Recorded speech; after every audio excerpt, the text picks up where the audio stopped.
Et dès qu'on est sorti de l'agonie, on entre dans une phase interne. Ce n'est pas un endroit, la vacuité, c'est à l'intérieur, dans laquelle on va arriver dans cette espèce d'état de noir. Vous imaginez peut-être déjà que quand on quitte son corps, on perd nos sens. Vous voyez, notre âme n'a pas les mêmes sens que notre corps.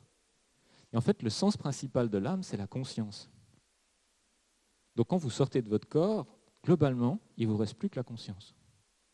Et si cette conscience, vous ne l'avez pas travaillée durant votre vie, mais alors pas du tout, alors quand vous sortez du corps, vous avez la sensation que vous ne percevez plus rien. Mais quand vous entrez dans la phase de vacuité, cette sensation augmente parce qu'il y a une sorte d'état que les Tibétains appellent l'obscurcissement de la conscience.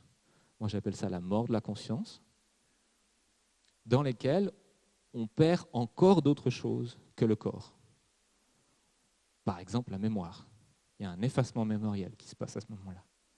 On perd la notion du temps, on perd la notion de l'espace, on perd les différentes sensations qu'on a eues dans sa vie. Et assez vite, on perd la mémoire des gens qu'on a aimés. Et ça, on déteste. Moi, je l'ai revécu en constellation ou en transe. Ce moment où on perd la mémoire des gens qu'on a aimés, c'est insupportable. Donc ça enclenche des phases de résistance qui vont nous ramener en arrière dans l'agonie. Puis après, on va revenir dans la vacuité, puis on va revenir en arrière. On va faire des mouvements comme ça jusqu'à ce que, tout à coup, on lâche prise.